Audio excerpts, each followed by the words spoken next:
മുന്നിൽ വേറെ ഏതെങ്കിലും വണ്ടി ഉണ്ടോ? അതെയോ, നമ്മളോട് ഇറങ്ങിക്കോളം പറഞ്ഞു. അമ്മമാർ വരുന്നുണ്ട്, ഇറങ്ങിയോ?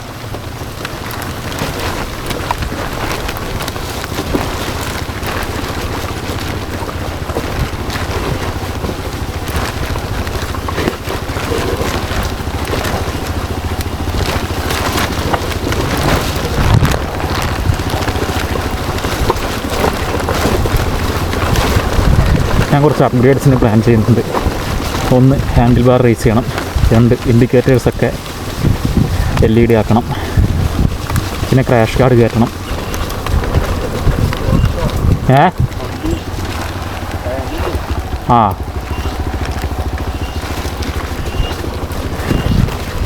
അതുപോലെ തന്നെ ഈ 2 സൈഡ് മിററും എങ്ങനെ വീണാലും ആദ്യം പൊട്ടുന്ന മിററായിരിക്കും. അപ്പോൾ അതും മാറ്റണം.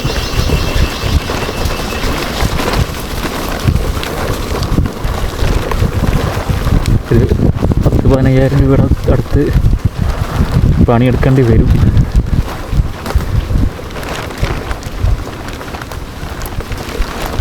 ഓക്കെ,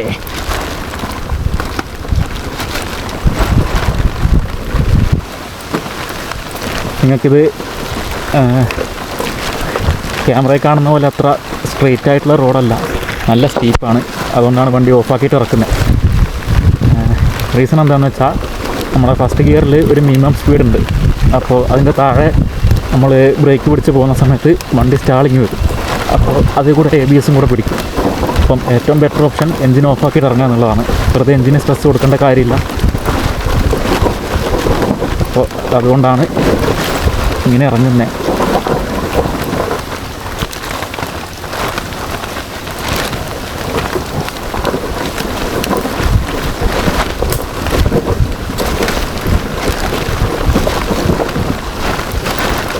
ഇതിലും സ്റ്റീപ്പറായിട്ടുള്ള ഇറക്കങ്ങൾ ഇനി വരാൻ തോന്നുന്നുള്ളൂ.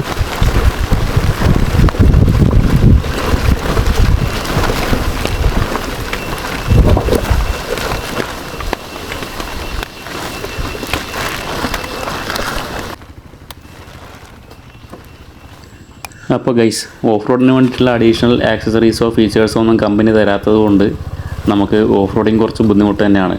വണ്ടി എവിടെയും കയറി പോയിട്ട് മാത്രം കാര്യമില്ലല്ലോ, നമുക്ക് അതിന് വേണ്ടിയിട്ടുള്ള ഫീച്ചേഴ്സും കംഫർട്ടൊക്കെ തരണം. ഇപ്പോൾ തന്നെ നമ്മുടെ ഈ സൈഡ് മിറർ പൊട്ടാൻ കാരണം നമുക്ക് എൻജിൻ ഓഫാക്കി ഇറങ്ങേണ്ടി വന്നതുകൊണ്ടാണ്. എൻജിൻ ഓണാക്കി ഇറങ്ങിക്കഴിഞ്ഞാൽ അപ്പോൾ തന്നെ ABS പിടിക്കും. അപ്പം ചിലപ്പം സിറ്റുവേഷൻ ഇതിലും വേഴ്സ് ആവും. അപ്പോൾ അങ്ങനെ കുറച്ച് ഡീമെറിറ്റ്സ് നമ്മുടെ വീസ്ട്രോമിൻ്റെ ഭാഗത്ത് നിന്നുണ്ട്.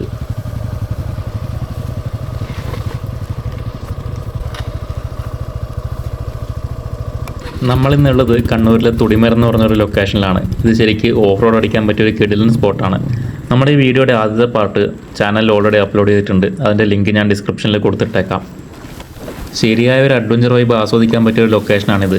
നമ്മൾ വണ്ടി ഓഫാക്കിയിട്ട് ഇറക്കണമെങ്കിൽ ഈ ഇറക്കം എത്രത്തോളം സ്റ്റീപ്പായിരിക്കും എന്ന് നിങ്ങൾക്ക് ഊഹിക്കാൻ പറ്റുന്നതേ ഉള്ളൂ.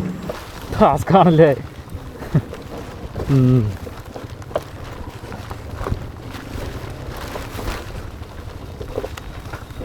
ഈ വഴിയൊക്കെയാണ് നമ്മൾ കയറി വന്നതെന്ന് ആലോചിക്കാൻ പോലും പറ്റുന്നില്ല. നിങ്ങൾ ഈ സ്പോട്ടിലേക്ക് വരുന്നുണ്ടെങ്കിൽ മിനിമം ഒരു 2-3 ആളായിട്ട് വരിക. കാരണം എന്തെങ്കിലും പണി കിട്ടിക്കഴിഞ്ഞാൽ തിരിച്ച് താഴോട്ട് പോകാൻ ഒരു 2-3 കിലോമീറ്റർ നടക്കാനുണ്ട്. അതുപോലെ തന്നെ നല്ല സ്റ്റീപ്പായിട്ടുള്ള ഇറക്കവും കയറ്റവും ആയതുകൊണ്ട് നിങ്ങൾ പെട്ടെന്ന് തന്നെ ടയേർഡാവും. അതുകൂടാതെ ആന ഇറങ്ങുന്ന സ്ഥലമാണ്, അതുപോലെ തന്നെ ജനവാസ മേഖലയും അല്ല. പെട്ടെന്നൊരു ഹെൽപ്പ് ചോദിച്ചു കഴിഞ്ഞാൽ അതെത്തിക്കാൻ ആർക്കും പറ്റണമെന്നില്ല. അതുപോലെ തന്നെ റേഞ്ചും വളരെ കുറവാണ്. ആദ്യമായിട്ട് വരുന്നവർക്ക് വേണ്ടിയിട്ടാണ് ഞാൻ ഈ കാര്യങ്ങളൊക്കെ പറഞ്ഞു തരുന്നത്. നിങ്ങൾ മുന്നേ ഓഫ് റോഡൊക്കെ പോയിട്ടുള്ളവരാണെങ്കിൽ നിങ്ങൾക്ക് എന്തൊക്കെയാണ് ചെയ്യേണ്ടതെന്ന് കറക്റ്റായിട്ട് അറിയും. ഞാൻ ആദ്യം വന്നപ്പോൾ ഈ ഓഫ് റോഡൊക്കെ സിമ്പിളായിരിക്കും, എവിടെ വേണമെങ്കിലും കയറിപ്പോവാം, നമ്മളൊക്കെ എക്സ്പേർട്ടാണെന്നുള്ള ഒരു അഹങ്കാരത്തിലാണ് വന്നത്. പക്ഷേ അല്ല, ഈ റോഡ് കയറി തുടങ്ങിയപ്പോഴാണ് അതിൻ്റെ ശരിയായ ബുദ്ധിമുട്ട് മനസ്സിലാകാൻ തുടങ്ങിയത്. ഒരു തുള്ളി വെള്ളം പോലും എടുക്കാതെയാണ് ഞാൻ അന്ന് വന്നത്. അന്ന് പകുതി കയറിയപ്പോൾ തന്നെ ഞാൻ ടയേർഡായി. മാത്രമല്ല നമ്മൾ 2-3 തവണ വീഴുകയും ചെയ്തു. ഇന്ന് നമ്മുടെ കൂടെയുള്ളത് അത്യാവശ്യം എക്സ്പേർട്ടായിട്ടുള്ള ആളുകളാണ്. അപ്പോൾ അവർ തന്നെ വേണ്ട പ്രീക്കോഷൻസ് ഒക്കെ എടുത്തുകൊണ്ട് എനിക്ക് പ്രത്യേകിച്ച് ഒന്നും ക്യാരി ചെയ്യേണ്ടി വന്നില്ല.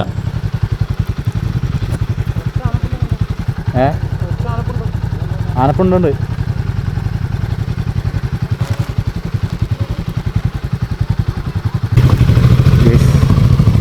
ടീം കൊണ്ടാണ് ഇങ്ങോട്ട് കയറിയത്.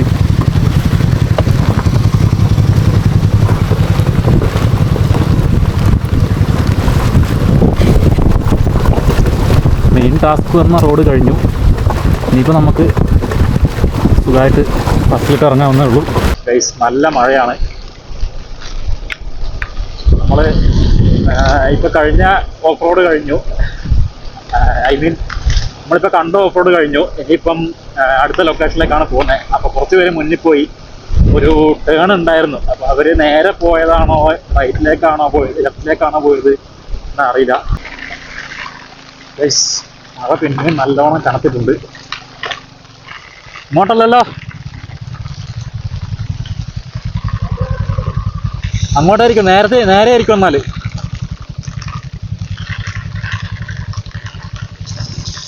തിരിച്ചോ, ഇങ്ങോട്ടല്ല.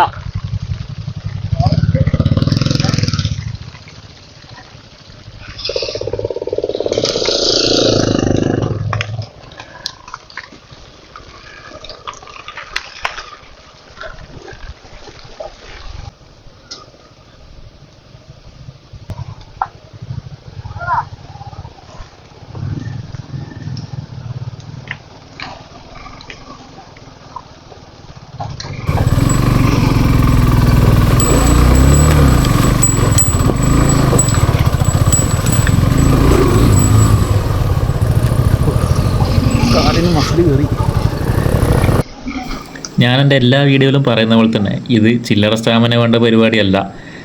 ഈ റോഡൊക്കെ നമ്മൾ ക്യാമറയിൽ എത്രത്തോളം വീരാണെന്ന് എനിക്ക് മനസ്സിലാക്കി തരാൻ പറ്റുന്നില്ല. അത്രത്തോളം സ്റ്റീപ്പാണ് ഈ കയറ്റങ്ങൾ.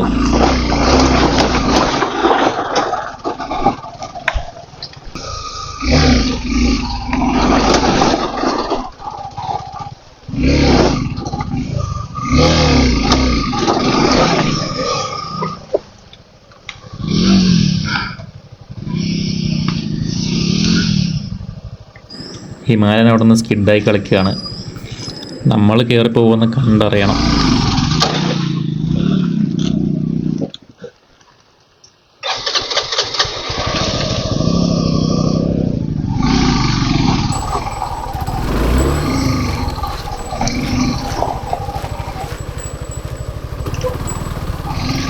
നോക്കട്ടെ, പോയിരിക്കും.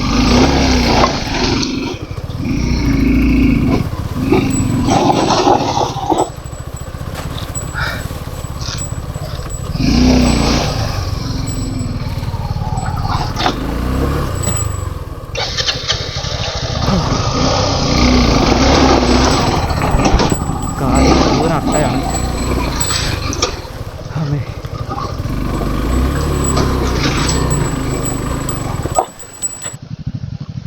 ഹിമാലയൻ ഇങ്ങനെ ഇടയ്ക്കിടയ്ക്ക് സ്റ്റക്കാകാൻ കാരണം ഓരോ ചലഞ്ച് കാണുമ്പോഴും പുള്ളി വണ്ടി സ്ലോ ഡൗൺ ചെയ്യുന്നതുകൊണ്ടാണ്. ഇങ്ങനത്തെ ടെറൈനിൽ വണ്ടി പതുക്കെ എടുക്കാൻ നിന്നാൽ വണ്ടി അവിടെ സ്റ്റക്കായി പോവുകയുള്ളൂ. കാരണം നിന്ന് കഴിഞ്ഞാൽ വണ്ടിയുടെ വെയിറ്റ് ശരിക്കും ബാലൻസ് ചെയ്യാൻ നല്ല ചലഞ്ചിങ് ആണ്. നേരെ മറിച്ച് ഒരു മൊമെൻറ്റം കീപ്പ് ചെയ്ത് നമ്മൾ പോകുകയെന്നുണ്ടെങ്കിൽ ഈ ടെറൈനൊന്നും ഹിമാലയന് ശരിക്കും ഒന്നുമല്ല.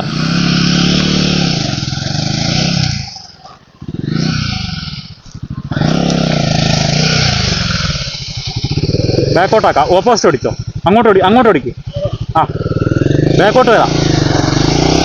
ഇല്ല, ബാക്കോട്ട് റിവേഴ്സ് എടുക്കാം. അങ്ങോട്ട് അടിച്ചിട്ട് ഫുള്ള് റിവേഴ്സ് ആക്കാം. എന്നിട്ട് ഇതിലേ പോവാം, നേരെ പോവാം. അതല്ല നല്ല ആക്സിലേറ്റർ കൊടുക്കണ്ട. അങ്ങനെയല്ല, ഒരു മിനിറ്റ്. ഇനി ഒന്ന് കൊടുക്ക്. അങ്ങോട്ട് തിരിച്ചിട്ട് കൊടുക്ക്.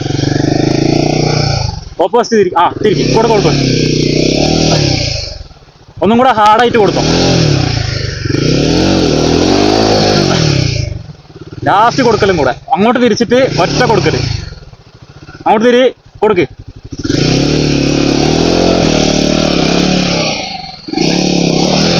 ഓക്കെ, ഇനി പോവില്ലേ? തള്ള. ഇത്രയേ ഉള്ളൂ. ബ്രേക്കിൽ ടാപ്പ് ചെയ്യാതെ ആ ഒരു മൊമെൻറ്റത്തിൽ തന്നെ പോയി കഴിഞ്ഞാൽ ഹിമാലയൻ നമ്മളെക്കാൾ മുമ്പൊക്കെ ടോപ്പിലെത്തും. ടാസ്കാല്ലേ? വണ്ടിക്കൊന്നും പറ്റാണ്ടിരുന്നാൽ മതിയായിരുന്നു.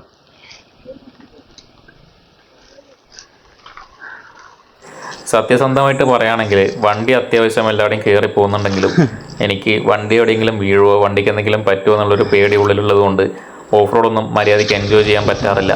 ശരിക്കും വണ്ടി ഒരു ഓഫ് റോഡ് വണ്ടി അല്ലാത്തത് കൊണ്ടാണ് അങ്ങനെ ഒരു പേടി. ശരിക്കും നമ്മുടെ ഹിമാലയനോ അല്ലെങ്കിൽ എക്സ്പൾസൊക്കെ ആണെങ്കിൽ ബോഡി മുഴുവൻ മെറ്റലാണ്. അതുപോലെ തന്നെ ക്രാഷ് ഗാർഡും കാര്യങ്ങളൊക്കെ ഉള്ളതുകൊണ്ട് വണ്ടിക്കൊന്നും അഥവാ വീണാൽ തന്നെ ജസ്റ്റ് ഒരു ബെൻഡോ ഡെൻഡോ അല്ലാതെ മറ്റൊന്നും വരാനില്ല. നമ്മുടെ പ്ലാസ്റ്റിക് ആയതുകൊണ്ട് പ്ലാസ്റ്റിക് പീസ് പൊട്ടിക്കഴിഞ്ഞാൽ പിന്നെ ആ പാർട്ട് മുഴുവൻ റീപ്ലേസ് ചെയ്യേണ്ടി വരും. അത് വലിയൊരു ഡീമെറിറ്റാണ്. ഞാനിങ്ങനെ പറയുന്ന സമയത്ത് ശരിക്കും വീസ്റ്റോമിൻ്റെ എൻ്റെ ഓണേഴ്സും അല്ലാത്തവരൊക്കെ പറയുന്നൊരു കാര്യമുണ്ട്. ഇത് അഡ്വഞ്ചർ ബൈക്കല്ല, ഇതൊരു ടൂറിംഗ് ബൈക്കാണ്. പക്ഷേ കമ്പനി വണ്ടി ഇറക്കിയത് ഒരു അഡ്വഞ്ചർ ബൈക്ക് എന്ന ലെവലിലാണ്.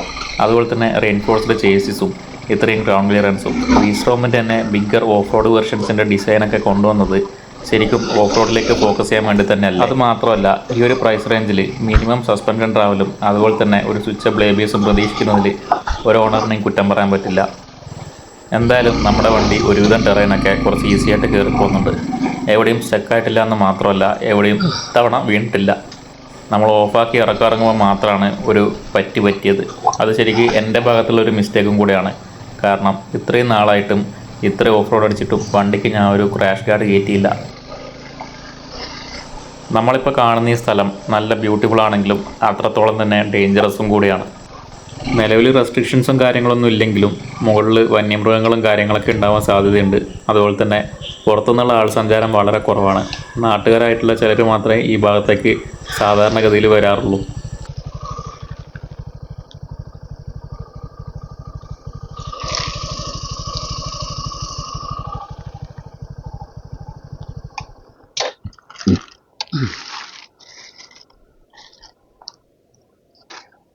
നമ്മുടെ സ്ക്രാംബ്ലർ ഒന്ന് വീണു. ഗിയർ ലിവറും ഗിയറിൻ്റെ ഷാഫ്റ്റും ബെൻഡായിട്ടുണ്ട്. അപ്പോൾ അത് നിവർത്തിക്കൊണ്ടിരിക്കുകയാണ്. ഒരാൾ കുറച്ച് ആ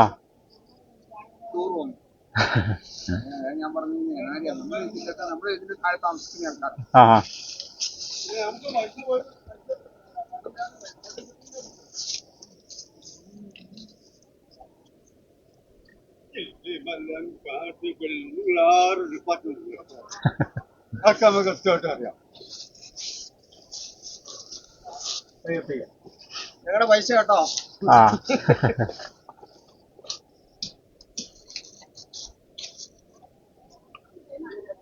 ഡിയോ കയറ്റി നല്ല തണ്ണിയാ കല്ലുമ്മലുള്ള.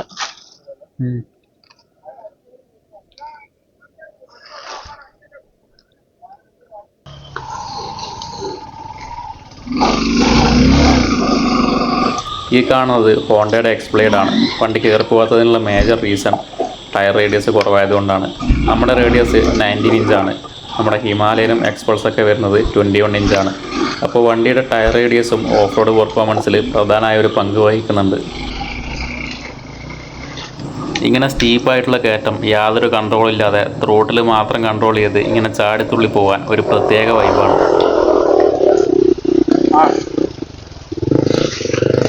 കാണാം നിൽക്കുമ്പോ ബാലൻസ് ആ ആ ആ ആ പുള്ളി പറഞ്ഞ എന്താണെന്ന് വെച്ചാൽ ഫുഡ് ബാഗിൽ കാല് കുറച്ച് പുറകോട്ട് വെച്ചതിന് ശേഷം ഒന്ന് എഴുന്നേറ്റ് നിന്ന് ഫ്രീ ആയി ഹാൻഡിൽ ബാർ കൺട്രോൾ ചെയ്ത് കഴിഞ്ഞാൽ ഏത് ടെറൈനിലും വണ്ടി കയ്യിൽ നിൽക്കുന്നതാണ്. സംഭവം എനിക്ക് എഴുന്നേറ്റ് നിൽക്കാൻ ചെറിയൊരു പേടിയായതുകൊണ്ടാണ് ഇത്രയും നേരം ഇരുന്നിട്ട് ഈ ടെറൈൻ മൊത്തം കയറിയത്. പക്ഷേ പുള്ളി പറഞ്ഞ സ്ഥിതിക്ക് ജസ്റ്റ് ഒന്ന് പരീക്ഷിച്ച് നോക്കിയതാണ്. നോക്കുമ്പോൾ ഇത്രയും ഫണ്ണായിട്ടുള്ളൊരു പരിപാടി വേറെ ഇല്ല. എഴുന്നേറ്റ് നിൽക്കുമ്പം ആദ്യമൊക്കെ ചെറിയ പേടി തോന്നിയെങ്കിലും പിന്നെയാണ് അതിൻ്റെ ഒരു ത്രില്ല് മനസ്സിലാക്കാൻ പറ്റിയത്.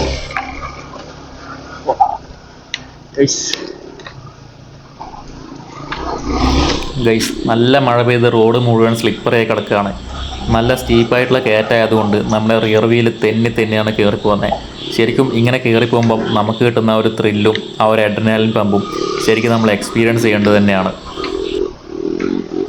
നമ്മൾ ഈ കയറ്റം കയറാൻ തുടങ്ങിയിട്ട് തന്നെ ഒരുപാട് നേരമായി. ഇതിൻ്റെ 3 ഇരട്ടി ഇനിയും കയറാനും ഉണ്ട്. നമ്മുടെ പുറകിലായിട്ട് ബാക്കിയുള്ളവരും ക്ലൈം ചെയ്ത് വരുന്നുണ്ട്. ആകെ പണി കിട്ടിപ്പോയത് നമ്മുടെ സ്ക്രാംബ്ലറിന് മാത്രമാണ്.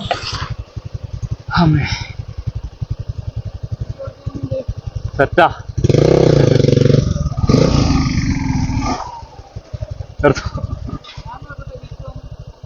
ആ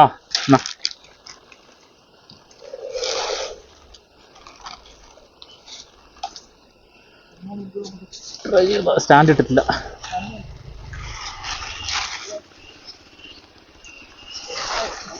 ഓടിച്ചു നോക്കാം.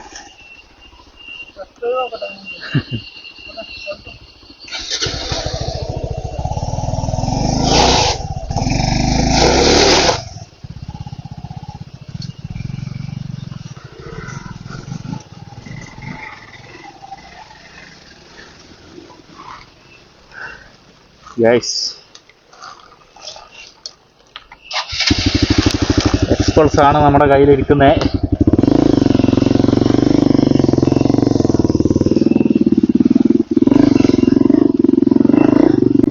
എക്സ്പൾസ് ആണ് കയ്യിലിരിക്കുന്നതെന്നൊക്കെ ആവേശത്തിൽ പറഞ്ഞെങ്കിലും എനിക്ക് എഴുന്നേറ്റ് നിൽക്കാൻ അപ്പോഴും ചെറിയൊരു പേടിയായിരുന്നു. കാരണം ഞാൻ ഓഫ് റോഡ് ഇതിന് മുന്നേ ബീസ്ട്രോമിലല്ലാതെ വേറൊരു വണ്ടിയിൽ ചെയ്തിട്ടില്ല.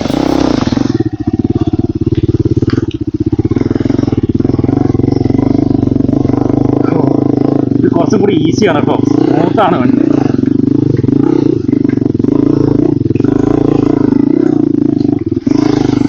ഈ വണ്ടി കുറച്ചും കൂടെ ലൈറ്റും ഈസി ടു ഹാൻഡിലും ആണ്. ബീസ്ട്രോമിൽ ഓഫ് റോഡ് ചെയ്യുന്ന സമയത്ത് ബീസ്ട്രോം നമ്മളെയും കൊണ്ട് പോകുന്നൊരു ഫീലിംഗ് ആണെങ്കിൽ എക്സ്പൾസിൽ ചെയ്യുന്ന സമയത്ത് എക്സ്പൾസ് എങ്ങോട്ട് പോകണമെന്ന് നമ്മൾ കൺട്രോൾ ചെയ്യുന്ന ഒരു ഫീലിംഗ് ആണ്. അപ്പോൾ അത് ശരിക്കും ഒരു പുതിയ എക്സ്പീരിയൻസ് ആയിരുന്നു. ഒരുപാട് നേരം ഈ ഒരു ടെറൈനിൽ എക്സ്പൾസ് ഓടിക്കാനുള്ള ഭാഗ്യം നമുക്ക് കിട്ടിയില്ല. അതിൻ്റെ ഓണർ ഇവിടെ തന്നെ വെയിറ്റ് ചെയ്യുന്നുണ്ടായിരുന്നു.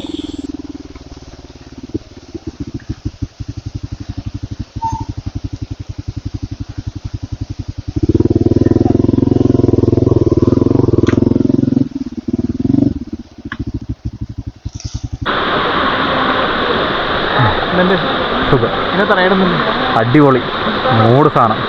നീ ഇന്നലെ വരെ വരുന്നില്ലാന്നല്ലോ പറഞ്ഞേ. അതാ നിങ്ങളെല്ലാം ഫുൾ ഗിയറിൽ വരുമ്പോൾ ഞാൻ വിചാരിച്ച് ബീസ്ട്രോം കയറൂല. സെറ്റ് വന്നിട്ടില്ല, വലിയ നഷ്ടമാവും.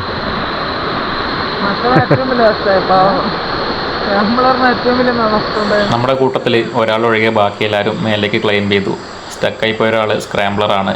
അത് ചെറുതായിട്ടൊന്ന് വീണ് ഗിയർ ഷാഫ്റ്റ് നേരെയാക്കാൻ പറ്റാത്ത രീതിയിൽ പൊട്ടിപ്പോയി. ഇനിയിപ്പം വർക്ക്ഷോപ്പ് അല്ലാതെ മറ്റൊരു ഓപ്ഷൻ ഇല്ല. വണ്ടി ഓഫല്ലേ? പൊക്കി ഒരു മിനിറ്റ്.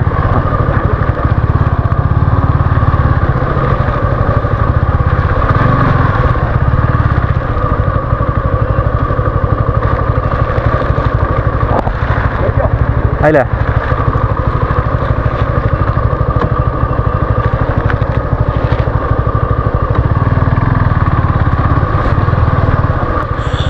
സാധാരണ തെന്നിൽ എന്ന് പറഞ്ഞാൽ പോരാ, നിങ്ങളിപ്പോൾ കണ്ട പോലെ തന്നെ അത്ര അധികം സ്ലിപ്പറിയാണ് ഈ ലൊക്കേഷൻ.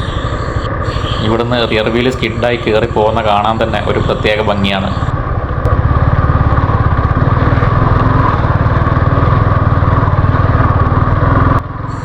ഓഫ് റോഡ് ചെയ്യുന്ന സമയത്ത് അനാവശ്യമായി ക്ലച്ച് ബേൺ ചെയ്യരുതെന്ന് ഞങ്ങളുടെ ആശാൻ പണ്ടേ പറഞ്ഞിട്ടുണ്ട്. അതുകൊണ്ട് എല്ലാ കളിയും ത്രോട്ടിലിൻ്റെ മേലെ മാത്രമാണ്.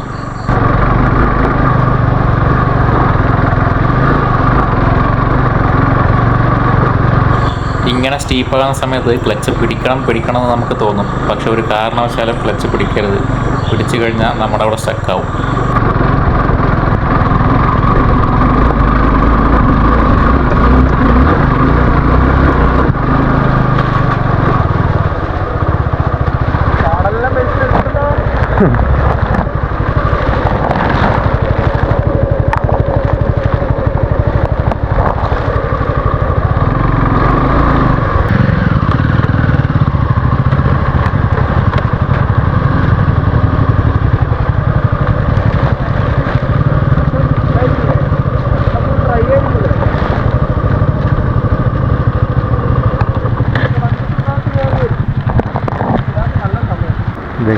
സ്പിരിറ്റ് എന്ന് പറഞ്ഞ ഇതാണ്.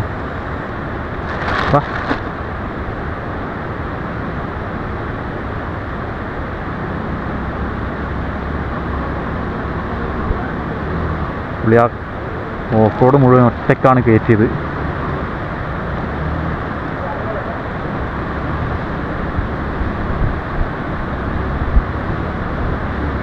സമ്മതിക്കണം.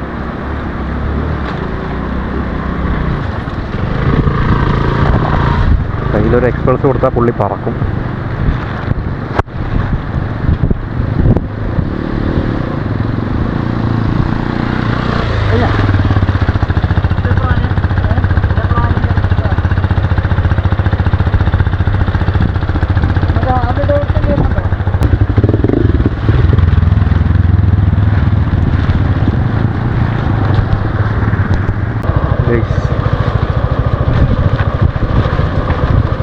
നടക്കാൻ നമ്മൾ കുറച്ച് വീക്കാണ്.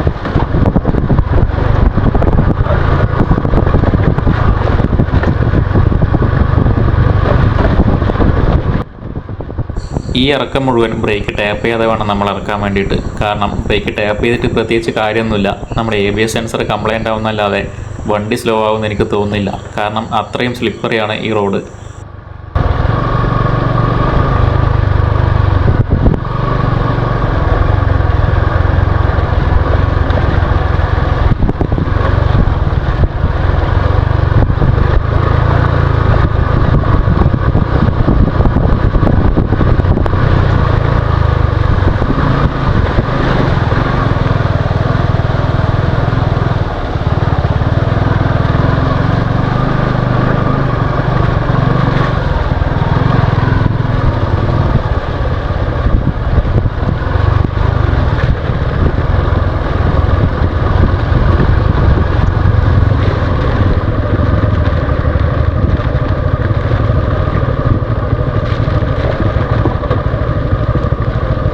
ഇനി അങ്ങോട്ട് എങ്ങനെ പോയാലും ഇടയ്ക്കിടയ്ക്ക് ബ്രേക്ക് ടാപ്പ് ചെയ്യാതെ പറ്റില്ല. കാരണം സ്ലിപ്പറി സർഫസ് മാത്രമല്ല, കുറച്ച് കല്ലും പാറയൊക്കെയുള്ള ഒരു ഏരിയയാണ്.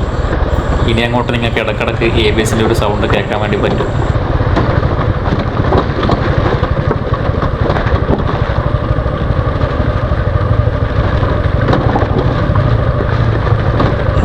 ഓഫ് റോഡ് ചെയ്യുന്ന സമയത്ത് ശരിക്കും കയറ്റം കയറുന്നതാണ് എളുപ്പമുള്ള പാർട്ട്. തിരിച്ചിറങ്ങുന്നതാണ് ഏറ്റവും ബുദ്ധിമുട്ടുള്ളതും കുറച്ചും കൂടെ സ്കില്ല് വേണ്ടതായ പണി. നമ്മുടെ ഈ വിൻഷീൽഡ് പല തവണയാണ് എൻ്റെ മുഖത്തിന് നേരെ വന്നത്. എങ്ങാനും അത് ഹെൽമെറ്റിൻ്റെ ഉള്ളിലേക്കെങ്ങാനും വന്ന് എൻ്റെ മൂക്കിനോ മുഖത്തോ അടിച്ചു കഴിഞ്ഞാൽ ഞാനവിടെ നോക്കൗട്ട് ആവുകയും ചെയ്യും. വിൻഷീൽഡും പൊട്ടും, വണ്ടിയും മറിയും.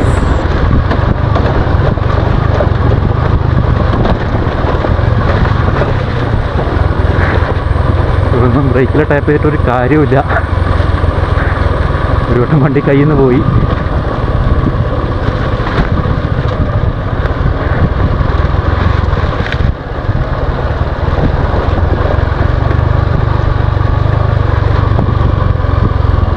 എനിക്ക് തോന്നുന്നു എക്സ്പൾസിന് ഫസ്റ്റ് ഗിയറിൽ കുറച്ചും കൂടി ഒരു സ്ലോവർ സ്പീഡാണെന്ന്. അപ്പോൾ ഫസ്റ്റ് ഗിയറിലിട്ട് ബ്രേക്കൊക്കെ പിടിച്ച് സ്മൂത്തായിട്ട് ഇറങ്ങാം. നമ്മുടെ ഫസ്റ്റ് ഗിയറിന് സ്പീഡ് കൂടുതലാണ്. ഓഹോ, നിങ്ങളിപ്പോൾ ഈ കേൾക്കുന്നത് വണ്ടിയുടെ റിയർ ABSൻ്റെ സൗണ്ടാണ്.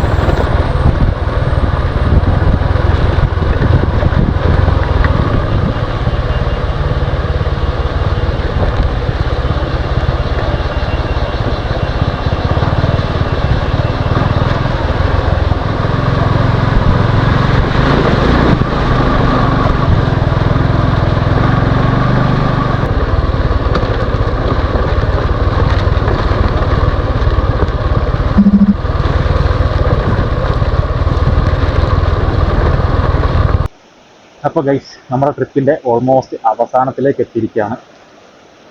അപ്പോൾ എക്സ്പൾസ് കഴുകാൻ വേണ്ടി വെള്ളച്ചാട്ടത്തിലേക്ക് തന്നെ ഇറക്കി. എവിടെ വേണമെങ്കിലും കൊണ്ടുപോകാൻ, പിന്നെന്താ പേടിക്കാനുള്ളത്. വണ്ടി സെറ്റാണ്. ഞാനൊന്ന് ഓടിച്ച് നോക്കി. നല്ല കംഫർട്ടബിളാണ്, നല്ല അപ്രൈറ്റ് പോസ്റ്ററാണ്. പിന്നെ കുറച്ച് ദൂരം ഓടിക്കാൻ പറ്റുള്ളൂ. ഒരു ഫസ്റ്റ് ഗിയർ സെക്കൻഡ് ഗിയർ മാത്രമേ യൂസ് ചെയ്യാൻ പറ്റുള്ളൂ. കാരണം ഞങ്ങൾ ഓഫ് റോഡിലായിരുന്നല്ലോ. അപ്പോൾ ഓടിച്ചിടത്തോളം ഐ ലൈക്ക് ഇറ്റ്. കമ്പയർ ചെയ്യാനൊന്നും പറ്റില്ല, വിസ്റ്റോമായിട്ട് കമ്പയർ ചെയ്യാൻ പറ്റില്ല. രണ്ടും രണ്ട് ലീഗാണ്. എനിക്ക് ആകെ ഒരു ഇത് തോന്നിയത് ഇതിൻ്റെ ഇരുത്തമാണ് കുറച്ചും കൂടെ കംഫർട്ടബിൾ. വിസ്റ്റോമിൻ്റെ കുറച്ചും കൂടെ ഒന്ന് ഹാർഡാണ്. അതുപോലെ തന്നെ ഈ വണ്ടി കുറച്ചും കൂടി ഈസി ആയിട്ട് നമുക്ക് ടാക്കിൾ ചെയ്യാൻ പറ്റും, ലൈറ്റ് വെയിറ്റ് ആയതുകൊണ്ട് തന്നെ. അപ്പോൾ മൊത്തത്തിലൊരു പഴയ എക്സ്പ്രസ് നോക്കുമ്പോൾ വലിയൊരു അപ്ഗ്രേഡ് തന്നെയാണിത്. അവിടെ ഇറക്കണോ? മുമ്പോട്ട് ഇറക്കണോ? ആ,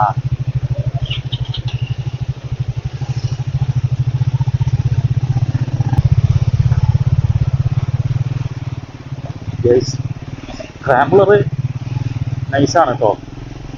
ഐ ലൈക്ക് ഇറ്റ്.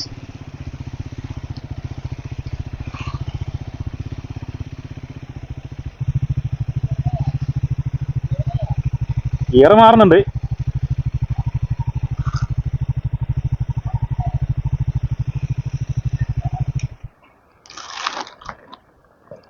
നമ്മളെ സ്ക്രാംബ്ലറിന് മാത്രമാണ് പണി കിട്ടിപ്പോയത്.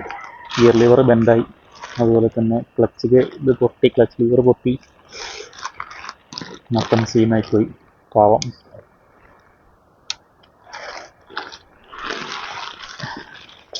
നൈസല്ലേ, സുഖമായിട്ട് കയറാലോ. ആ ആഹാ